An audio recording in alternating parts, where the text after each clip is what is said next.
ਡੰਡੋਤ ਬੰਧਨ ਅਨਿਕ ਬਾਰ। ਸਰਬ ਕਲਾ ਸਮਰੱਥ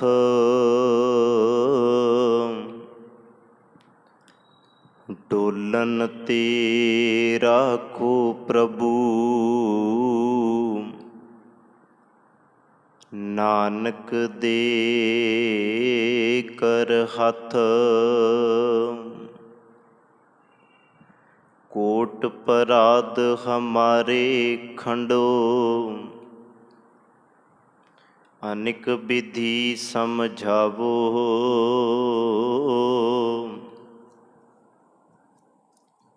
ਹਮ ਅਗਿਆਨ ਅਲਪ ਮਤ ਥੋਰੀ।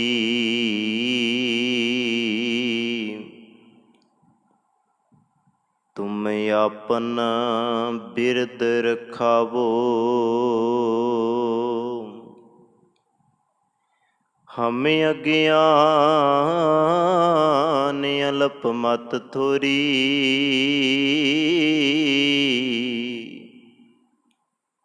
ਤੁਮ ਆਪਨਾ ਬਿਰਦ ਰਖਾਵੋ। ਧੰਨ ਵਾਹਿਗੁਰੂ ਸਾਹਿਬ ਜੀਓ। ਨਿਜ ਘਰ ਦੇਖਿਓ ਜਗਤ ਮੈਂ ਕੋ ਕਾਹੂ ਕੋ ਨਾਹੀ। ਨਾਨਕ ਥਿਰ ਹਰ ਭਗਤ ਹੈ ਤੇਹ ਰਾਖੋ ਮਨ ਮਾਹੀ। ਜਗ ਰਚਨਾ ਸਭ ਝੂਠ ਹੈ ਜਾਨ ਲਿਹੋ ਰਹਿਮੀਤ। ਕਹਿ ਨਾਨਕ ਥਿਰ ਨਾ ਰਹੈ ਜਿਉ ਬਾਲੂ ਕੀ ਪੀਤ। ਕਹਿ ਨਾਨਕ ਥਿਰ ਨਾ ਰਹੈ ਜਿਉ ਬਾਲੂ ਕੀ ਪੀਤ। ਸਾਹਿਬਾਂ ਦੀ ਪਾਵਨ ਪਵਿੱਤਰ ਹਜ਼ੂਰੀ ਅੰਦਰ ਸੁਭਾਈਮਾਨ ਸਤਸੰਗੀ ਜਨੋ, ਵੱਡ ਭਾਗੇ ਖਾਂ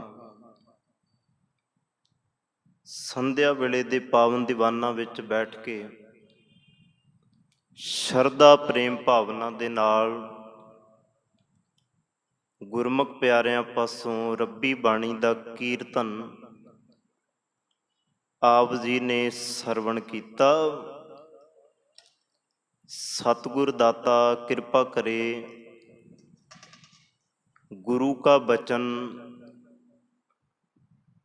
ਅਸੀਂ ਹਿਰਦੇ ਦੇ ਵਿੱਚ ਧਾਰਨ ਕਰ ਲਈਏ। ਇਹ ਬਚਨ ਹਮੇਸ਼ਾ ਹੀ ਸਾਡੀ ਜ਼ਿੰਦਗੀ ਦਾ ਅੰਗ ਬਣ ਸਾਡੇ ਨਾਲ ਜੁੜ ਜਾਏ। ਬਚਨ ਗੁਰੂ ਜੋ ਪੂਰਾ ਕਹਿਓ। ਗੁਰੂ ਦਾ ਕਿਹਾ ਹੋਇਆ ਬਚਨ ਅਧੂਰਾ ਨਹੀਂ ਹੁੰਦਾ, ਕਿਉਂਕਿ ਇਹ ਅਧੂਰੇ ਦਾ ਬਚਨ ਨਹੀਂ, ਇਹ ਪੂਰੇ ਦਾ ਬਚਨ ਹੈ। ਤੇ ਜਿਹੜਾ ਪੂਰੇ ਦੀ ਗੱਲ ਨੂੰ ਆਪਣੇ ਪੱਲੇ ਨਾਲ ਬੰਨ੍ਹ ਲੈਂਦਾ ਉਹੀ ਚੇਤੇ ਰੱਖਣਾ ਫਿਰ ਗੁਰੂ ਕਾ ਸਿੱਖ ਬਣਦਾ। ਬਚਨ ਗੁਰੂ ਜੋ ਪੂਰਾ ਕਹਿਓ ਮੈਂ ਛੀਕ ਗਾਂਠਰੀ ਬਾਧਾ। ਗੰਢ ਦੇ ਕੇ ਪੱਲੇ ਨਾਲ ਬੰਨ੍ਹ ਲਿਆ। ਸਤਿਗੁਰ ਜੀ ਅਨੇਕਾਂ ਇਹੋ ਜਿਹੀਆਂ ਉਦਾਹਰਨਾਂ ਬਾਣੀ ਵਿੱਚ ਦਿੰਦੇ ਆ।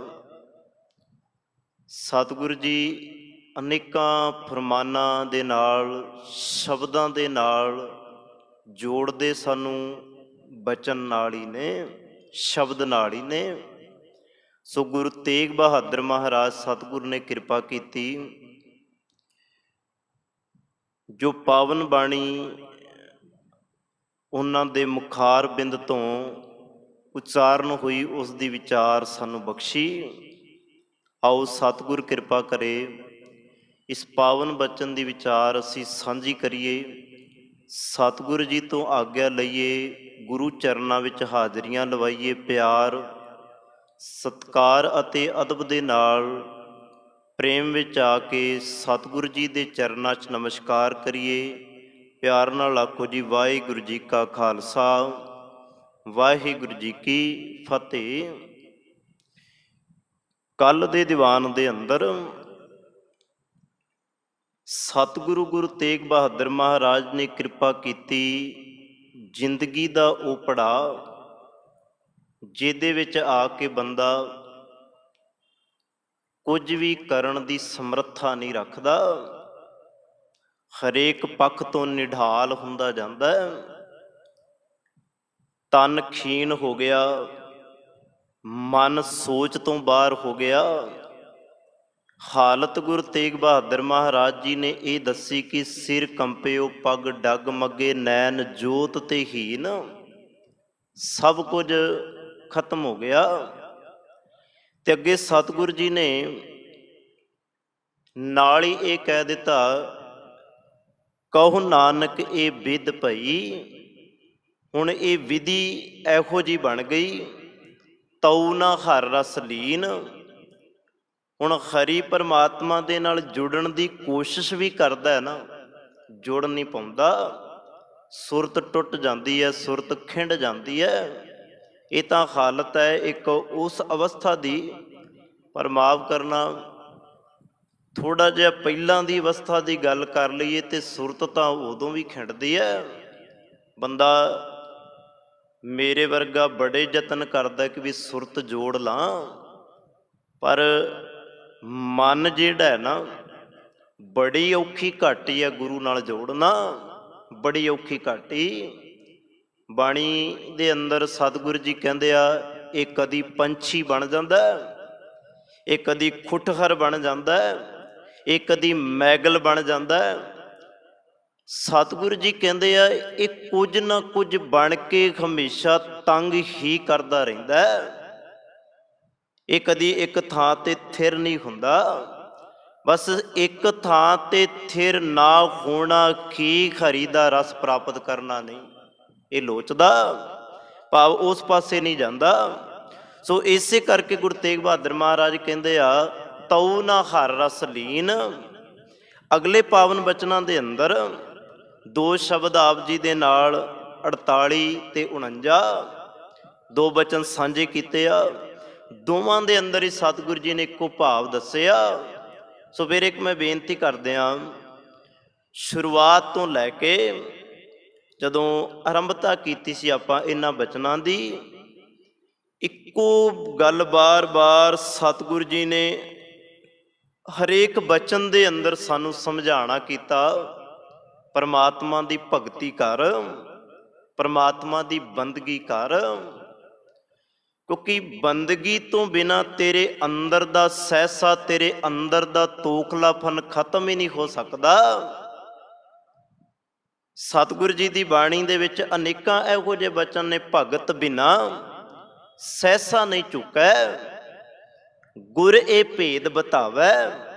ਜੇ ਤੂੰ ਇਹ ਭੇਦ ਦੀ ਗੱਲ ਗੁਰੂ ਕੋਲੋਂ ਸਮਝ ਲੈ ਨਾ, ਤੇਰੇ ਕਿਤੇ ਪੱਲੇ ਪੈ ਜਾਵੇ, ਤੇਰੇ ਹਿਰਦੇ, ਤੇਰੇ ਜਿਹਨ ਅੰਦਰ ਆਤਮੇ ਟਿਕ ਜਾਏ ਇਹ ਗੱਲ, ਤੇ ਚੇਤੇ ਰੱਖੀ ਗੁਰੂ ਤੇਰੇ ਅੰਦਰ ਦਾ ਭਰਮ, ਸਹਿਸਾ, ਤੋਖਲਾ ਦੂਰ ਕਰ ਦੇਗਾ ਤੇ ਗੁਰੂ ਸਮਝਾਏਗਾ ਕਿ ਵੀ ਭਗਤੀ ਕਿੰਨੀ ਕੁ ਜ਼ਰੂਰੀ ਹੈ, ਕਿਉਂਕਿ ਅੱਜ ਗੱਲ ਭਗਤੀ ਦੀ ਵੀ ਚੱਲਣੀ ਹੈ।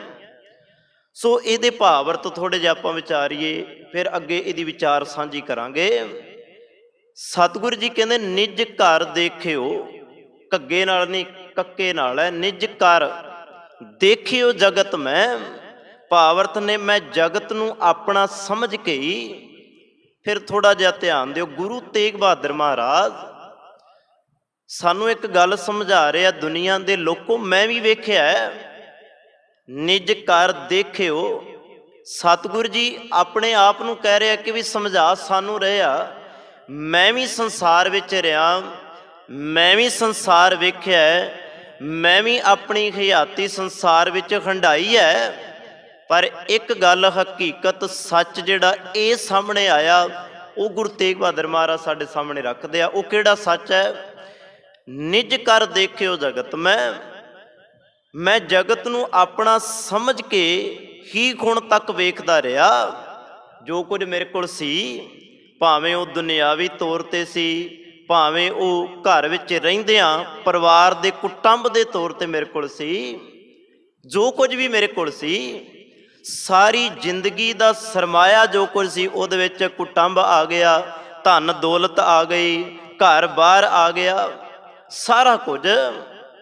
ਸਤਿਗੁਰੂ ਜੀ ਕਹਿੰਦੇ ਕਿ ਵੀ ਅਸਲ ਮੈਂ ਇਹਨੂੰ ਸਮਝਿਆ ਕਿ ਵੀ ਇਹ ਸਾਰਾ ਕੁਝ ਮੇਰਾ ਹੈ, ਇਹ ਮੈਂ ਵੀ ਸਮਝਿਆ। ਪਰ ਹੋਇਆ ਕਿ ਕੋ ਕਾਹੂ ਕੋ ਨਾਹੇ। ਅਗਲੀ ਗੱਲ ਜਿਹੜੀ ਮੇਰੀ ਸਮਝ ਵਿੱਚ ਆਈ, ਜਿਹੜੀ ਮੈਂ ਤੁਹਾਨੂੰ ਦੱਸਣਾ ਚਾਹੁੰਦਾ, ਗੁਰੂ ਤੇਗ ਬਹਾਦਰ ਮਹਾਰਾਜ ਕਹਿੰਦੇ ਕਿ ਵੀ ਇਹਨਾਂ ਵਿੱਚੋਂ ਕੁਝ ਵੀ ਚੀਜ਼ ਨਾਲ ਚੱਲਣ ਵਾਲੀ ਨਹੀਂ।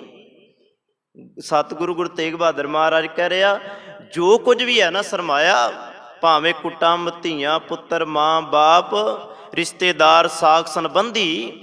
ਜਿਵੇਂ ਇੱਕ ਬਚਨ ਆਪਾਂ ਪੜ੍ਹਦੇ ਹਾਂ ਸਤਿਗੁਰੂ ਜੀ ਦੀ ਬਾਣੀ ਵਿੱਚੋਂ, ਕੋਈ ਜਾਣੈ ਕਵਨ ਈਹਾ ਜਗ ਮੀਤ। ਸਾਡੇ ਵਿੱਚੋਂ ਕੋਈ ਜਾਣਦਾ ਇਹ ਗੱਲ ਕਿ ਵੀ ਆ ਸੱਜਣ, ਆ ਮਿੱਤਰ ਅਸਲ ਮੇਰਾ ਹੈ, ਜਾਂ ਆ ਪਰਿਵਾਰ ਦੇ ਅੰਦਰ ਆ ਪੁੱਤਰ, ਆ ਧੀ, ਆ ਮਾਂ, ਇਹ ਬਾਪ ਮੇਰਾ, ਮੇਰੇ ਨਾਲ ਨਿਭਣ ਵਾਲਾ। ਸਤਿਗੁਰੂ ਜੀ ਤਾਂ ਇੱਥੋਂ ਤੱਕ ਗੁਰੂ ਅਰਜਨ ਦੇਵ ਮਹਾਰਾਜ ਕਹਿੰਦੇ ਆ, ਪਿਛਲੇ ਦਿਨੀ ਵੀ ਸਾਂਝਾ ਕੀਤਾ ਸੀ, ਪ੍ਰੀਤਮ ਜਾਨ ਲੇਹੋ ਮਨ ਮਾਹੀ, ਆਪਣੇ ਹੀ ਸੁਖ ਸਿਉ ਜਗ ਬਾਂਧਿਓ। ਇਹ ਸਾਰਾ ਕੁਝ ਆਪਣੇ ਸੁੱਖਾਂ ਦੇ ਲਈ ਸੰਸਾਰ ਬੰਨੀ ਫਿਰਦਾ, ਕਿਉਂਕਿ ਅਸਲ ਦੇ ਵਿੱਚ ਸਿਰਫ ਸਾਰੇ ਤੇਰੇ ਨਾਲ ਇੱਕ ਸਵਾਰਥ ਕਰਕੇ ਜੁੜੇ ਹੋਏ ਆ। ਜਿਨ੍ਹਾਂ ਨੂੰ ਜਿੰਨਾ ਸਵਾਰਥ ਹੁੰਦਾ ਹੈ ਉਹਨਾਂ ਕੁ ਉਹਦੇ ਨਾਲ ਜੁੜ ਜਾਂਦਾ ਹੈ। ਇੱਕ ਫਿਰ ਬੇਨਤੀ ਧਿਆਨ ਨਾਲ ਸੁਣਿਓ, ਵੇਖਦੇ ਹਾਂ ਅਸਲ ਸੰਸਾਰ ਦੇ ਉੱਤੇ ਜੋ ਕੁਝ ਨਜ਼ਰ ਆ ਰਿਹਾ।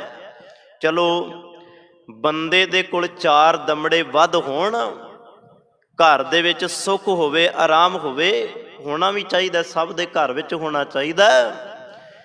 ਕਦੀ ਤੁਸੀਂ ਵੇਖਿਓ ਜਿਸ ਘਰ ਦੇ ਅੰਦਰ ਬਹੁਤਾ ਸੁੱਖ ਹੈ, ਬਹੁਤਾ ਧਨ ਹੈ, ਬਹੁਤੇ ਆਰਾਮ ਨੇ, ਸੁੱਖ ਸਹੂਲਤਾਂ ਨੇ, ਬਾਹਰੋਂ ਆਉਣ ਵਾਲਾ ਰਿਸ਼ਤੇਦਾਰ ਵੀ ਉਹਦੇ ਨਾਲ ਢੁੱਕ ਢੁੱਕ ਕੇ ਬਹਿੰਦਾ ਹੈ। ਇਹ ਹਕੀਕਤ ਹੈ ਸੰਸਾਰ ਦੀ। ਇਹ ਤੇ ਆ ਸੁੱਖ ਦੇ ਯਾਰ, ਸੁੱਖ ਦੇ ਮਿੱਤਰ। ਦੂਜੀ ਬੇਨਤੀ, ਜਦੋਂ ਕੋਈ ਚੜ੍ਹਾਈ ਕਰ ਜਾਂਦਾ ਤੇ ਕਈ ਵਾਰ ਬੰਦਾ ਹੁੰਦਾ, ਤੇ ਕਿਉਂਕਿ ਅਸਲ ਵਿੱਚ ਇੱਕ ਉਹ ਪਰਿਵਾਰ ਤੇ ਆਇਆ ਦੁੱਖ ਹੁੰਦਾ ਹੈ, ਕਿਉਂਕਿ ਪਰਿਵਾਰ ਨੂੰ ਇੱਕ ਵਿਛੋੜੇ ਦਾ ਦੁੱਖ ਹੁੰਦਾ ਹੈ। ਪਰ ਜਿਹੜਾ ਦੂਜਾ ਬੰਦਾ ਹੈ, ਜਿਹਨੂੰ ਪਤਾ ਲੱਗ ਗਿਆ ਕਿ ਵੀ ਫਲਾਣਾ ਇਹ ਚੜ੍ਹਾਈ ਕਰ ਗਿਆ, ਉਹ ਆਪਣੇ ਸਮੇਂ ਅਨੁਸਾਰ ਆਉਂਦਾ ਤੇ ਉਸੇ ਸਮੇਂ ਤੇ ਵਾਪਸ ਮੁੜ ਜਾਂਦਾ ਹੈ। ਖੁਸ਼ੀ ਦੇ ਟਾਈਮ, ਸੁੱਖ ਦੇ ਟਾਈਮ ਕਈ ਵਾਰ ਬੰਦਾ ਘਰ ਦੇ ਵਿੱਚ 2-2, 3-3 ਦਿਨ ਵੀ ਰਹਿ ਜਾਂਦਾ ਹੈ, ਪਰ ਦੁੱਖ ਦੇ ਸਮੇਂ ਦੇ ਵਿੱਚ ਬੰਦਾ 1 ਘੰਟਾ, ਅੱਧਾ ਘੰਟਾ ਰੁਕਣ ਦੇ ਲਈ ਤਿਆਰ ਨਹੀਂ ਹੈ। ਭਾਵ ਗੁਰੂ ਤੇਗ ਬਹਾਦਰ ਮਹਾਰਾਜ ਕਹਿੰਦੇ ਆ ਕਿ ਕੋ ਕਾਹੂ ਕੋ ਨਾਹੇ, ਇਹਨਾਂ ਵਿੱਚੋਂ ਕੋਈ ਵੀ ਤੇਰੇ ਨਾਲ ਨਿਭਣ ਵਾਲਾ ਨਹੀਂ, ਜਿਹਨੂੰ ਤੂੰ ਸਾਰਾ ਕੁਝ ਆਪਣਾ ਮੰਨੀ ਬੈਠਾ ਹੈ ਨਾ। ਫਿਰ ਬਚਨ ਸਤਿਗੁਰੂ ਜੀ ਦੀ ਬਾਣੀ ਦੇ ਅੰਦਰੋਂ ਸਤਿਗੁਰੂ ਜੀ ਕਹਿੰਦੇ ਆ, ਜਿੰਨਾ ਮਰਜ਼ੀ ਤੂੰ ਕਰ ਲੈ, ਜਿੰਨਾ ਮਰਜ਼ੀ ਇਹਨਾਂ ਨੂੰ ਸੁੱਖ ਦੇ ਲੈ, ਜਿੰਨੇ ਮਰਜ਼ੀ ਆਰਾਮ ਦੇ ਲੈ, ਇੱਕ ਗੱਲ ਚੇਤੇ ਰੱਖੀ, ਜਦੋਂ ਤੇਰੇ ਤੇ ਮੁਸੀਬਤ ਆਈ ਨਾ, ਜਦੋਂ ਤੇਰੇ ਤੇ ਵਕਤ ਆਇਆ, ਇਹਨਾਂ ਨੇ ਸਾਰਿਆਂ ਨੇ ਪਾਸਾ ਵੱਟ ਜਾਣਾ। ਸਤਿਗੁਰੂ ਜੀ ਅੱਜ ਉਹੀ ਗੱਲ ਕਰਦੇ ਆ ਜੋ ਪਿੱਛੇ ਆਪਾਂ ਵਿਚਾਰ ਆਏ, ਨਿਜ ਕਰ ਦੇਖਿਓ ਜਗਤ ਮੈਂ ਕੋ ਕਾਹੂ ਕੋ ਨਾਹੇ, ਨਾਨਕ ਥਿਰ ਹਰ ਭਗਤ ਹੈ। ਇੱਥੇ ਹੁਣ ਸਤਿਗੁਰੂ ਜੀ ਨੇ ਪਹਿਲੀ ਗੱਲ ਸਾਡੇ ਨਾਲ ਕੀਤੀ ਕਿ ਵੀ ਇਸ ਸੰਸਾਰ ਦੇ ਅੰਦਰ ਜਿਹੜਾ ਸਰਮਾਇਆ ਉਹ ਕੁੱਖ ਵੀ ਸਾਡੇ ਨਾਲ ਨਹੀਂ ਜਾਣ ਵਾਲਾ, ਇਹ ਸਭ ਕੁਝ ਝੂਠ ਤੇ ਟੁਕਿਆ ਹੋਇਆ, ਜਿਹਨੂੰ ਸਤਿਗੁਰੂ ਜੀ ਬਾਣੀ ਵਿੱਚ ਕਹਿੰਦੇ ਆ, ਜਗਤ ਮੈਂ ਝੂਠੀ ਦੇਖੀ ਪ੍ਰੀਤ, ਆਪਣੇ ਹੀ ਸੁਖ ਸਿਉ ਸਭ ਲਾਗੇ ਕਿਆ ਦਾਰਾ, ਕਿਆ ਮੀਤ, ਕੋ ਕਾਹੂ ਕੋ ਨਾਹੇ। ਇਹ ਸਾਰੇ ਸਵਾਰਥ ਦੇ ਲਈ ਨਾਲ ਜੁੜੇ ਆ। ਜਦੋਂ ਇਹਨਾਂ ਦਾ ਸਵਾਰਥ ਪੂਰਾ ਹੋ ਜਾਂਦਾ ਤੇ ਸਤਿਗੁਰੂ ਜੀ ਕਹਿੰਦੇ ਆ, ਮੈਂ ਤੇ ਸੰਸਾਰ ਦੇ ਉੱਤੇ ਹੋਰ ਵੀ ਬੜੀਆਂ ਕਮਾਲ ਦੀਆਂ ਚੀਜ਼ਾਂ ਵੇਖੀਆਂ ਨੇ, ਮਰਨ ਤੋਂ ਬਾਅਦ ਕਈ ਵਾਰ ਬੰਦੇ ਦੇ ਘਰ ਦੇ ਵਿੱਚ ਹੀ ਕਲੇਸ਼ ਪੈ ਜਾਂਦਾ ਹੈ। ਮਰ ਗਿਆ ਬੰਦਾ, ਚੜ੍ਹਾਈ ਕਰ ਗਿਆ, ਧੀਆਂ ਪੁੱਤਰ ਜਿਨ੍ਹਾਂ ਨੇ ਬਾਪੂ ਨੂੰ ਕੁਝ ਨਹੀਂ ਸੀ ਸਮਝਿਆ ਸਾਰੀ ਜ਼ਿੰਦਗੀ, ਉਹਨਾਂ ਨੇ ਸਮਝਿਆ ਹੀ ਜਾਇਦਾਦ ਧਨ ਦੌਲਤ ਨੂੰ ਉਹਨੂੰ ਵੰਡਣ ਦੇ ਲਈ ਲੱਗ ਜਾਂਦੇ ਆ। ਇਹੀ ਹੁੰਦਾ ਨਾ ਜੀ ਕਹਾਣੀ ਸੰਸਾਰ ਦੀ। ਤੇ ਆਮ ਸੰਸਾਰ ਦੇ ਲੋਕਾਂ ਦੇ ਵਿੱਚ ਹੋ ਰਹੀ ਹੈ ਇਹ ਗੱਲ। ਉਨ ਬਾਪੂ ਦੇ ਜਾਂ ਘਰ ਦੇ ਕਿਸੇ ਐਸੇ ਵੱਡੇ ਜੀ ਦੇ ਮਰਨ ਦੀ ਦੇਰ ਹੈ, ਧੀਆਂ ਪੁੱਤਰ ਖਲੋ ਜਾਂਦੇ ਨੇ ਆ ਕੇ ਘਰ ਦੇ ਵਿੱਚ। ਇਹ ਕਹਾਣੀ ਇਸੇ ਕਰਕੇ ਸਤਿਗੁਰੂ ਜੀ ਕਹਿੰਦੇ ਆ ਸੰਸਾਰ ਦੀ ਭਾਈ ਫਿਤਰਤ ਹੈ। ਅੱਗੇ ਕਹਿੰਦੇ ਨਾਨਕ ਥਿਰ ਹਰ ਭਗਤ ਹੈ। ਦੋ ਗੱਲਾਂ ਸਾਂਝੀਆਂ ਕੀਤੀਆਂ, ਤੀਜੀ ਗੱਲ ਗੁਰੂ ਤੇਗ ਬਹਾਦਰ ਮਹਾਰਾਜ ਕਰਦੇ ਆ। ਵੇਖੋ ਸਾਰਾ ਕੁਝ ਫਨਾ ਹੋਣ ਵਾਲਾ ਹੈ, ਫਾਨੀ ਦੁਨੀਆ। ਤਹਿਕੀਕ ਦਿਲਦਾਨੀ ਸਤਿਗੁਰੂ ਜੀ ਨੇ ਕਿਹਾ, ਜੇ ਤੂੰ ਥੋੜੀ ਜਿਹੀ ਤਹਿਕਾਤ ਕਰੇ ਨਾ, ਕੁਝ ਲੱਭਣ ਦਾ ਯਤਨ ਕਰੇ ਤਾਂ ਤੈਨੂੰ ਕੁਝ ਲੱਭੇਗਾ ਨਹੀਂ ਇਹਦੇ ਵਿੱਚੋਂ। ਇਹਨੂੰ ਤਾਂ ਸਤਿਗੁਰੂ ਜੀ ਕਹਿੰਦੇ ਆ, ਇਹ ਜੋ ਦੁਨੀਆ ਸ਼ਹਿਰ ਮੇਲਾ ਦਸਤਗੀਰੀ ਨਾਹੇ। ਮੈਂ ਸ਼ਬਦ ਸ਼ਹਿਰ ਨਹੀਂ ਵਰਤਿਆ, ਸ਼ਹਿਰ ਸੱਸੇ ਨੂੰ ਥੋੜਾ ਜਿਹਾ ਤੁਹਾਨੂੰ ਜਿਹੜਾ ਹੈ ਉਹ ਸ਼ਹਿਰ ਨਹੀਂ ਪੜ੍ਹਨਾ ਪਏਗਾ, ਸ਼ਹਿਰ ਮੇਲਾ ਪੜੋਗੇ ਤੇ ਭਾਵ ਅਰਥ ਚੇਂਜ ਹੋ ਜਾਣਗੇ। ਸ਼ਹਿਰ ਮੇਲਾ ਭਾਵ ਇਹ ਸੰਸਾਰ ਮੇਲਾ ਹੈ, ਇਹ ਆਵਣ ਜਾਣ ਬਣਿਆ ਹੋਇਆ ਹੈ, ਫਾਨੀ ਦੁਨੀਆ ਦੇ ਅੰਦਰ ਜਿਹੜਾ ਆਏਗਾ ਜਾਏਗਾ। ਪਰ ਸਤਿਗੁਰੂ ਜੀ ਕਹਿੰਦੇ ਆ ਅਸਲ ਨਾਨਕ ਥਿਰ ਹਰ ਭਗਤ ਹੈ। ਰਹਿਣ ਵਾਲਾ ਕੀ ਹੈ? ਇਹ ਵਾਹਿਗੁਰੂ ਸਤਿਗੁਰੂ ਜੀਓ, ਤੁਸੀਂ ਗੁਰੂ ਅਮਰਦਾਸ ਮਹਾਰਾਜ ਜੀ ਆਪ ਜੀ ਵੀ ਕਹਿ ਰਹੇ ਹੋ, ਏ ਕੁਟੰਬ ਤੂੰ ਜੋ ਦੇਖਦਾ ਚੱਲੇ ਨਾਹੀ ਤੇਰੇ ਨਾਲੇ ਕੋ ਕਾਹੂ ਕੋ ਨਾਏ। ਆਪ ਜੀ ਕਹਿ ਰਹੇ ਹੋ, ਇਹ ਕੁਟੰਬ ਤੂੰ ਜੋ ਦੇਖਦਾ ਚੱਲੇ ਨਾਹੀ ਤੇਰੇ ਨਾਲੇ, ਸਾਥ ਤੇਰੇ ਚੱਲੇ ਨਾਹੀ ਤਿਸ ਨਾਲ ਕਿਉਂ ਚਿੱਤ ਲਾਈਐ। ਆਪ ਜੀ ਵੀ ਇਹ ਗੱਲ ਕਹਿ ਰਹੇ ਹੋ। ਗੁਰੂ ਅਰਜਨ ਦੇਵ ਮਹਾਰਾਜ ਕਹਿ ਰਿਹਾ ਇਹ ਗੱਲ ਤੂੰ ਜਾਣ ਲੈ। ਗੁਰੂ ਨਾਨਕ ਮਹਾਰਾਜ ਕਹਿ ਰਿਹਾ। ਪਰ ਸਤਿਗੁਰੂ ਜੀ ਗੁਰੂ ਤੇਗ ਬਹਾਦਰ ਮਹਾਰਾਜ ਜੀ ਕਹਿੰਦੇ ਆ ਮੈਂ ਤੈਨੂੰ ਇੱਕ ਗੱਲ ਸਮਝਾਵਾਂ, ਸੰਸਾਰ ਤੇ ਰਹਿਣ ਵਾਲਾ ਕੀ ਹੈ?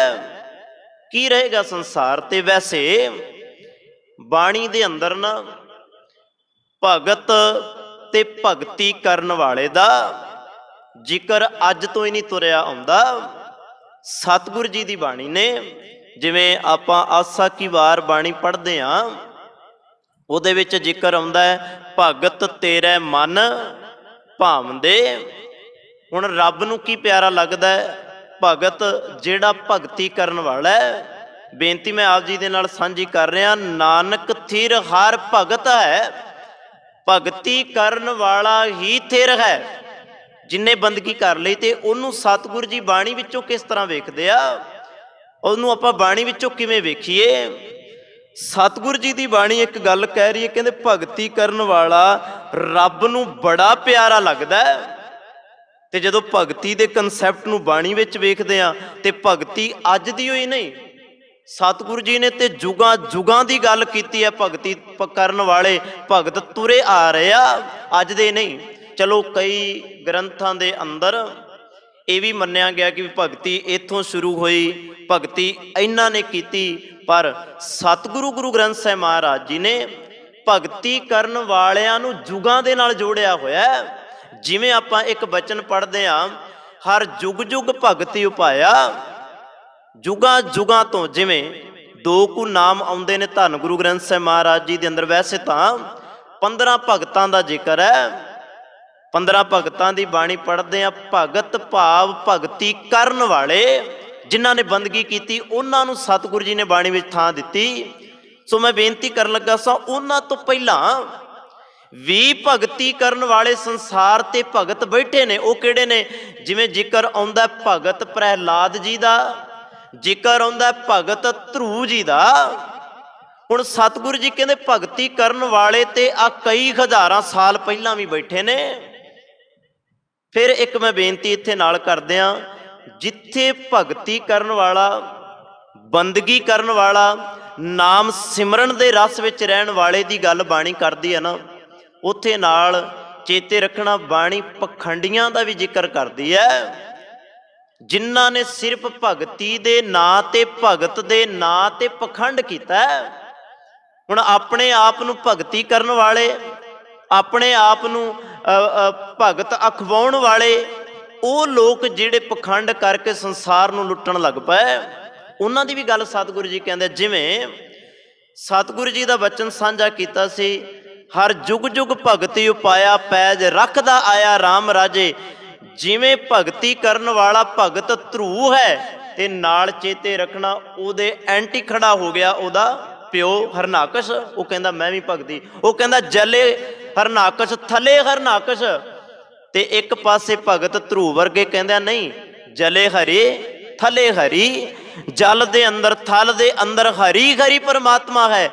ਉਹਦਾ ਪਿਓ ਕਹਿੰਦਾ ਨਹੀਂ, ਜੇ ਤੂੰ ਸੰਸਾਰ ਤੇ ਰਹਿਣਾ ਤੇ ਇੱਕ ਹੈ ਜਲੇ ਹਰਨਾਕਸ਼ ਥਲੇ ਹਰਨਾਕਸ਼।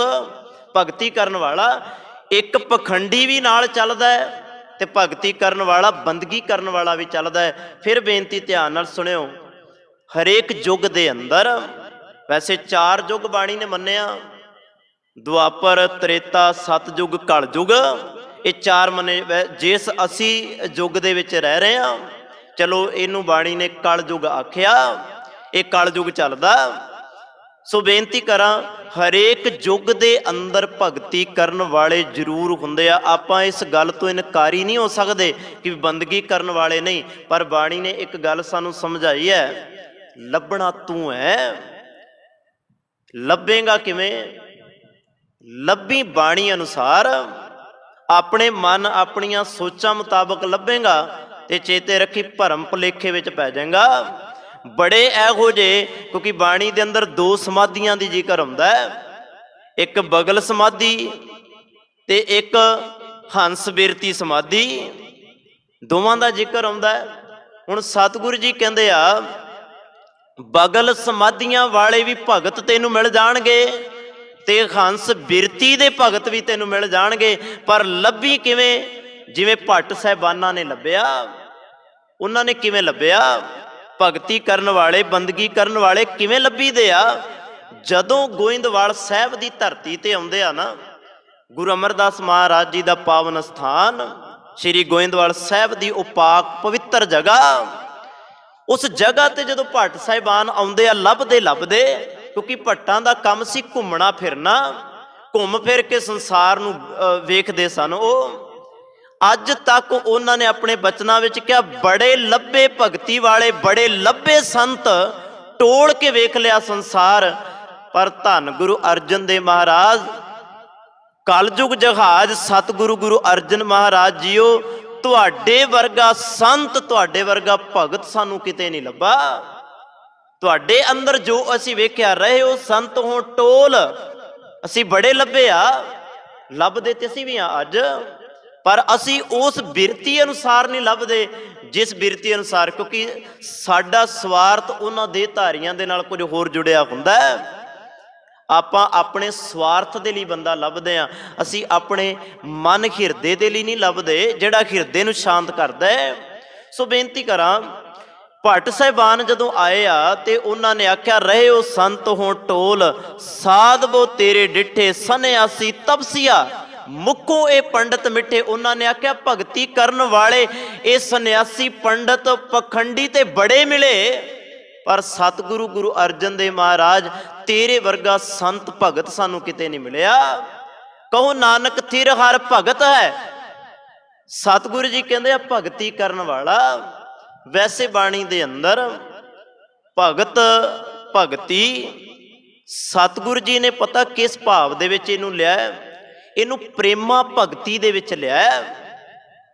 ਜਦੋਂ ਕੋਈ ਪ੍ਰੇਮ ਵਿੱਚ ਆ ਕੇ ਭਗਤੀ ਕਰਦਾ ਨਾ, ਤੇ ਸਤਿਗੁਰੂ ਜੀ ਕਹਿੰਦੇ ਆ, ਉਹ ਸੰਸਾਰ ਨੂੰ ਨਹੀਂ ਜਾਣਦਾ, ਉਹ ਨਿਰੰਕਾਰ ਨੂੰ ਵੀ ਜਾਣ ਲੈਂਦਾ। ਇਸੇ ਕਿਉਂਕਿ ਜਿਹੜਾ ਨਿਰੰਕਾਰ ਨੂੰ ਜਾਣੇਗਾ ਉਹਨੂੰ ਪਤਾ ਪਰਮਾਤਮਾ ਸਦਾ ਰਹਿਣ ਵਾਲਾ ਹੈ, ਤੇ ਬੰਦਗੀ ਕਰਨ ਵਾਲੇ ਭਗਤ ਨੂੰ ਵੀ ਸਤਿਗੁਰੂ ਜੀ ਨੇ ਆਖਿਆ, ਉਹ ਵੀ ਫਿਰ ਸਦਾ ਉਹਦੇ ਵਰਗਾ ਹੀ ਬਣ ਜਾਂਦਾ ਹੈ, ਉਹਦਾ ਨਾਮ ਵੀ ਫਿਰ ਸਦਾ ਰਹਿੰਦਾ ਹੈ।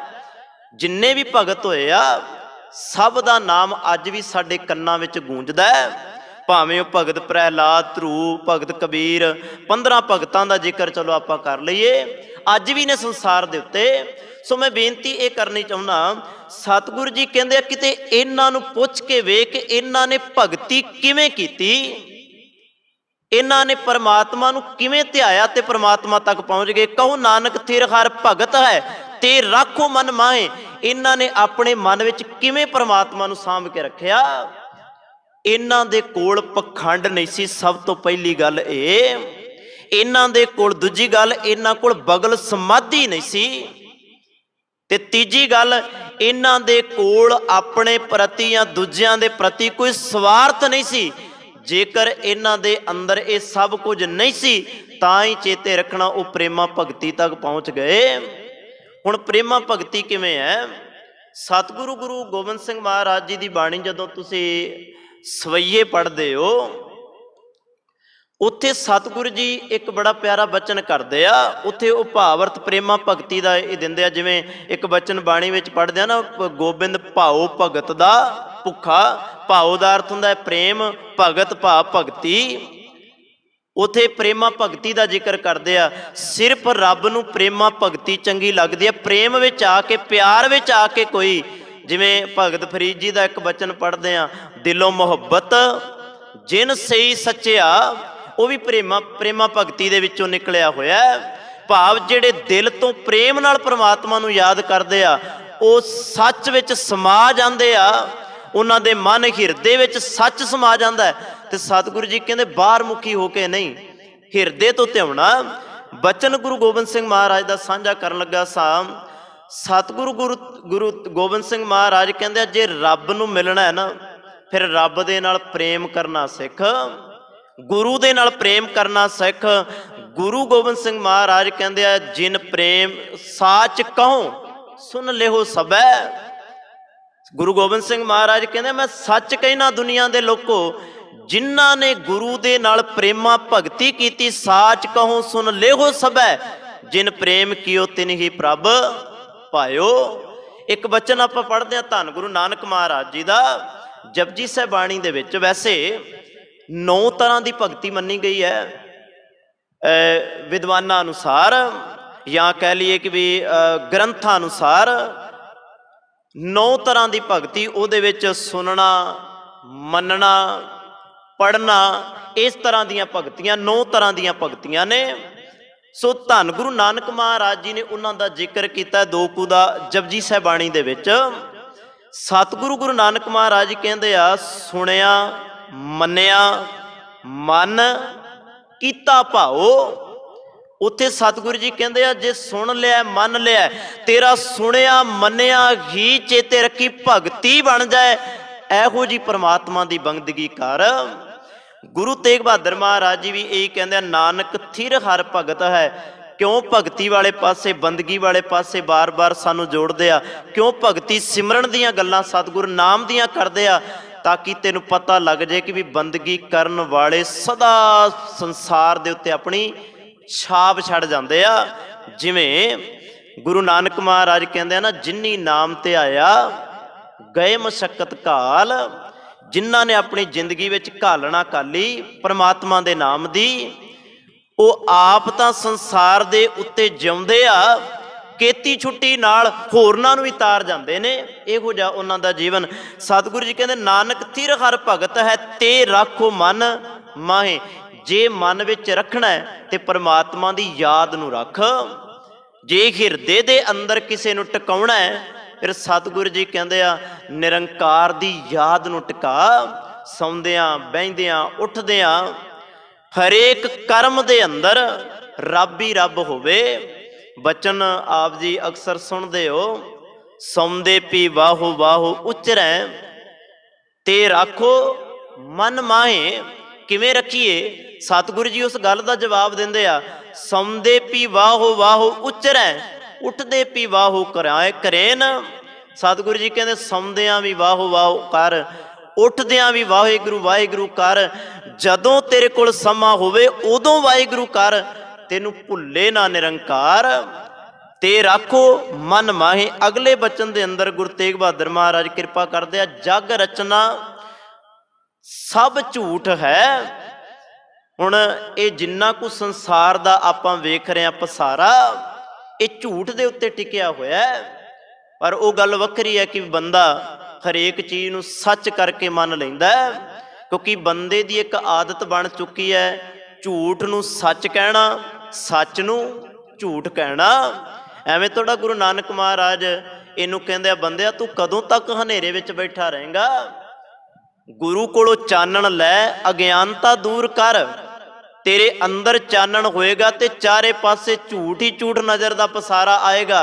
हजे तेरे अंदर भी झूठ है ते बाहर भी तेनू जो कुछ है वो सच नजर आ रहा है, क्योंकि झूठ ने सच नूं लुका के रख दिता है। ते सतगुरु जी कह रहे आ बंदे दी हालत है कूड़ अमावस, भाव काली अमावस दी रात, कूड़ अमावस सच चंद्रमा दिसै ना ही कह चढ़िया।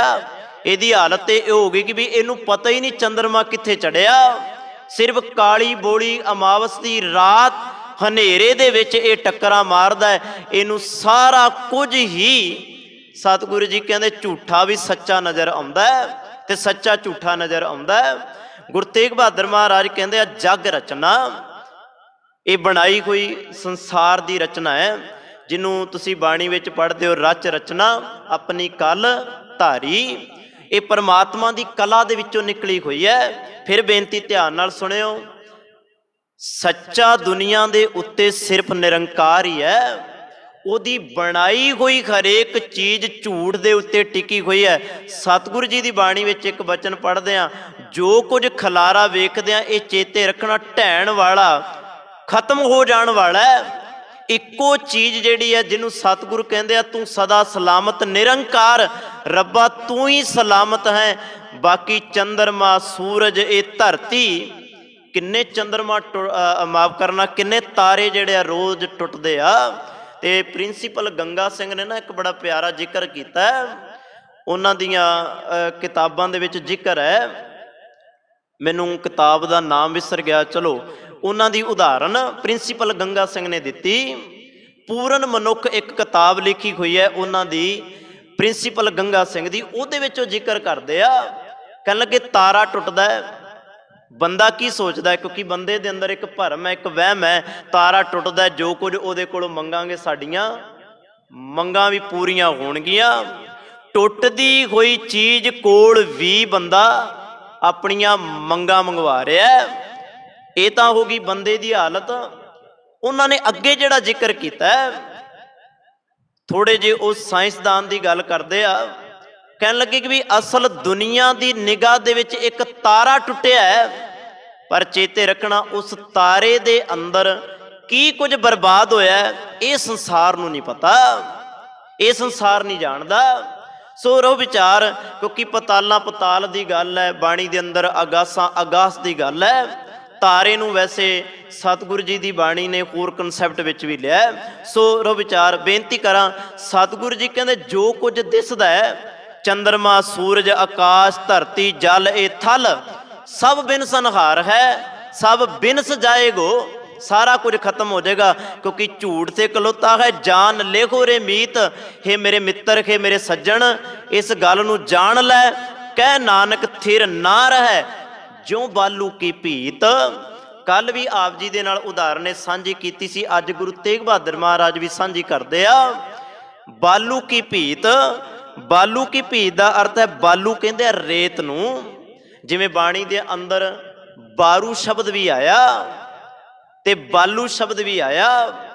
सो जदों तुसी लहिंदे पंजाब की आपां गल करते हैं, पाकिस्तान की धरती ते उत्थे एक पिंड भी शायद वसिया होया जिन्हों कहंदे बालू, या साडे पिंडां दे इधर जाइए एक हरियाणे करनाल वाली साइड तां उधर भी कई पिंड वरसाए होए आ, उन्होंने उन्हां दा नाम भी बालू, पर बालू दे जिहड़े अर्थ ने या बारू दे जिहड़े अर्थ ने वो रेत ने। सो सतगुरु गुरु तेग बहादुर महाराज कहंदे आ, कह नानक थिर ना रहे। सतगुरु गुरु तेग बहादुर महाराज कहंदे रेत दी कंध वांग, किसी ने वैसे रेत दी कंध उसारी जा सकती है, पानी पाइए तो टिक जाएगी, पर थोड़ चीरी टिकेगी, बहुत चीरी नहीं टिकेगी। क्यों? क्योंकि असल दे विच जदों वो सुकेगी ना, ਉਹ ਭੁਰੇਗੀ ਤੇ ਉਹ ਭੁਰੇਗੀ ਤੇ ਉਹ ਡਿੱਗੇਗੀ।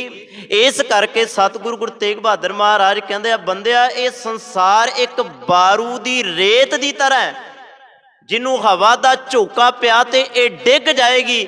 ਇਸੇ ਤਰ੍ਹਾਂ ਇਹ ਜਗਤ ਬਣਿਆ ਹੋਇਆ ਹੈ, ਇਹ ਸਦਾ ਰਹਿਣ ਵਾਲਾ ਨਹੀਂ ਹੈ, ਸਾਰਾ ਕੁਝ ਇਹਦੇ ਵਿੱਚ ਫਨਾ ਹੋ ਜਾਏਗਾ। ਦੋਵਾਂ ਬਚਨਾਂ ਦੇ ਅੰਦਰ ਗੁਰੂ ਤੇਗ ਬਹਾਦਰ ਮਹਾਰਾਜ ਜੀ ਨੇ ਇੱਕੋ ਗੱਲ ਸਾਂਝੀ ਕੀਤੀ ਤੇ ਨਾਲ ਇਹ ਗੱਲ ਕਹਿ ਦਿੱਤੀ ਕਿ ਵੀ ਨਾਨਕ ਥਿਰ ਹਰ ਭਗਤ ਹੈ, ਭਗਤੀ ਕਰਨ ਵਾਲਾ ਨਾ ਤੇ ਆਉਂਦਾ ਹੈ ਤੇ ਨਾ ਹੀ ਜਾਂਦਾ, ਜਿਹਦੇ ਬਾਰੇ ਤੁਸੀਂ ਬਾਣੀ ਵਿੱਚ ਪੜ੍ਹਦੇ ਹੋ, ਜਨਮ ਮਰਨ ਦੂਹੂ ਮੈਂ ਨਹੀਂ, ਭਗਤੀ ਕਰਨ ਵਾਲਾ ਸਦਾ ਥਿਰ ਰਹਿਣ ਵਾਲਾ, ਜਨਮ ਮਰਨ ਦੂਹੂ ਮੈਂ ਨਹੀਂ ਜਨ, ਪਰ ਉਪਕਾਰੀ ਆਏ ਵਾਲਾ ਗੱਲ। ਉਸ ਭਾਵ ਦੇ ਅੰਦਰ ਸਤਿਗੁਰੂ ਜੀ ਇਹ ਸ਼ਬਦ ਲੈਂਦੇ ਆ।